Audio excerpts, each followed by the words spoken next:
নমস্কার। কথায় আমরা বলি নিষ্কাম ভক্ত, নিষ্কাম ভক্তি। কিন্তু আমরা কি নিষ্কাম ভক্ত বলতে কিংবা নিষ্কাম ভক্তি বলতে কি জানি আসলে?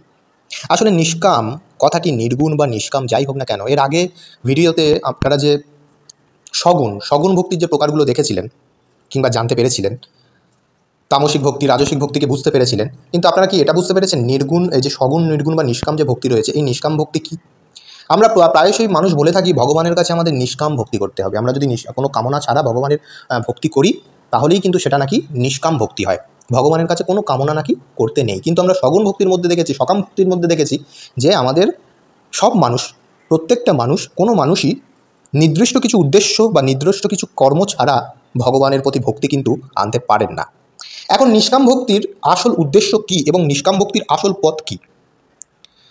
এই নিষ্কাম ভক্তি নিয়ে এবং নিষ্কাম কথা নিয়ে আমরা যে সমস্ত কথা বলি বা যে সমস্ত ব্যাপারগুলো আমরা জানি, সেই ব্যাপারগুলো কতটা গ্রহণযোগ্য আমাদের কাছে, এবং এই নিষ্কাম ভক্তির যে পথগুলো রয়েছে, অর্থাৎ যে লক্ষণগুলি রয়েছে, সেই লক্ষণগুলি কি আদৌ আমাদের আছে? আমরা যে বলি যে ভগবানের কাছে নিষ্কাম ভক্তি করতে হবে বা অন্যকেও শেখাই যে ভগবানের কাছে নিষ্কাম ভক্ত হতে হবে, কিন্তু এই যে নিষ্কাম ভক্তির যে লক্ষণগুলি, এই লক্ষণগুলি কি আদৌ আমাদের মধ্যে রয়েছে? আজকের ভিডিওতে আপনারা বুঝে যাবেন, এমন কিছু পয়েন্ট আপনাদের দিতে চলেছি, যেই পয়েন্টগুলো থেকে আপনারা বুঝে যাবেন যে নিষ্কাম ভক্তের লক্ষণ আসলে কতটা গভীর, কতটা তাৎপর্যপূর্ণ হতে পারে। কোনো পৃথিবীর মানুষ নিখুঁত হতে পারে না। মানুষকে নিখুঁত হতে গেলে তাকে কি করতে হবে, সেটাও আজকের ভিডিওতে জানতে পারবেন। তো চলুন, নিষ্কাম ভক্তের লক্ষণ সম্পর্কে আমরা ভগবান শ্রীকৃষ্ণ উদ্ধবকে কী বলেছিলেন আগে দেখে নিই। কী বলেছিলেন তিনি? কৃপালুর অকৃতজ্ঞ স্থিতিক্ষ সর্বদেহিনাম সত্তা সারম দত্তা সম সর্বপোপারক। যিনি নিষ্কাম ভক্ত তিনি কি হবেন, এই বিষয়ে কিন্তু বিশেষ বিশেষ লক্ষণ কিন্তু শাস্ত্রের মধ্যে কিন্তু রয়েছে। আপনারা যদি শ্রীমদ্ ভাগবতে দেখেন, তো সেখানেই কিন্তু এই নিষ্কাম ভক্তির বা নিষ্কাম ভক্ত কেমন হতে পারে, এই প্রসঙ্গে কিন্তু প্রচুর লক্ষণ দেওয়া আছে। আজকে আমি যে লক্ষণগুলি বলবো, এই লক্ষণগুলি যদি আপনার মধ্যে থাকে কিংবা আপনি এগুলোকে জাগ্রত করতে চান ভবিষ্যতে, কিংবা আপনার মধ্যে অতীতে ছিল, এখন নেই, ভবিষ্যতে আসবে, কিংবা আপনি এগুলোকে অভ্যাস করতে চান, তাহলে এই লক্ষণগুলো আপনাকে জেনে রাখা অবশ্যই দরকার। তো চলুন, প্রথম হচ্ছে কৃপালু।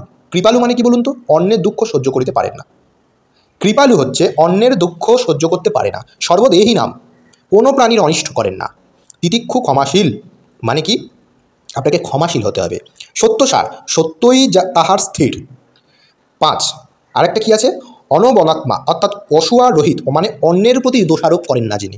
সম, সুখ দুঃখ সমান জ্ঞান করেন যিনি। সর্বপোপারক, সকলের উপকারী। তারপর রয়েছে বিষয় আকৃষ্ট চিত্ত নহে, বাহ্যেন্দ্রিয় দমন করিয়া থাকেন যিনি। কঠিন চিত্ত নহে যিনি, সদাচার সম্পন্ন যিনি। ধনাদি কিছুই গ্রহণ করেন না যিনি। সাংসারিক কার্যের চেষ্টা শূন্য যিনি।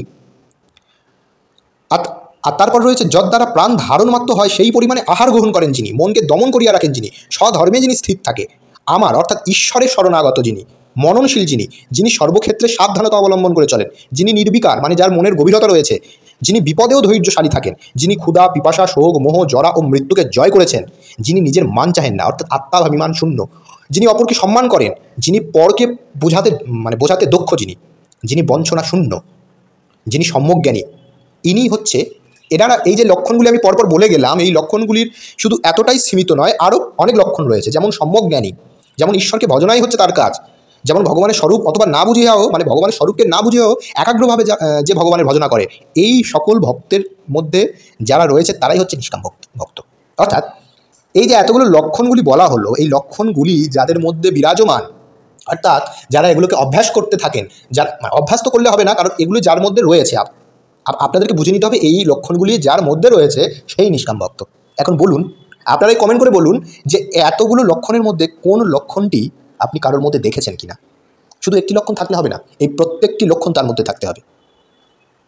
এই প্রত্যেকটি লক্ষণের আলাদা আলাদা করে কিন্তু ব্যাখ্যা রয়েছে। আমাদের চ্যানেলে আমরা পরবর্তীকালে এই প্রত্যেকটি লক্ষণের আলাদা আলাদা করে ব্যাখ্যা আমরা করব। আপনার সঙ্গে যদি কেউ দোষারোপ কিছু করে থাকে, বা আপনার সঙ্গে যদি কেউ অনিষ্ট সাধন কিছু করে থাকে, কিন্তু সে যে আপনার সঙ্গে অনিষ্ট সাধন করেছে, সে যদি আপনার কাছে ক্ষমাশীল হয়, তখন আপনি কী করবেন? তখন আপনাকে তাকে প্রথমে সুযোগ দেওয়া উচিত।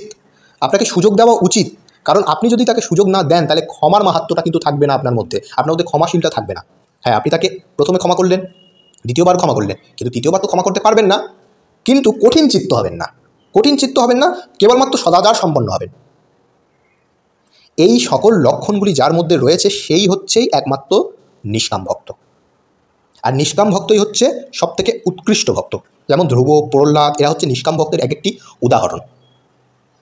আশা করি আপনারা এই যে সকল লক্ষণগুলি বুঝলেন বা এই যে লক্ষণগুলির নাম আপনারা জানতে পারলেন, আপনারা এই সমস্ত লক্ষণগুলিকে কাদের মধ্যে দেখেছেন বা আপনি এগুলোকে অভ্যাস করেন কিনা বা আপনি এগুলোকে অভ্যাস করতে চান কিনা বা এগুলো আপনি করেছেন কিনা, সেগুলো অবশ্যই আমাদের কমেন্ট করে জানাতে বলবেন না। আর আপনি যদি এই সমস্ত লক্ষণের ব্যাখ্যা চান, অর্থাৎ এই সমস্ত লক্ষণের বাস্তবতার ব্যাখ্যা চান, তাহলে কিন্তু অবশ্যই কমেন্ট করে নিচে জানাতে ভুলবেন না।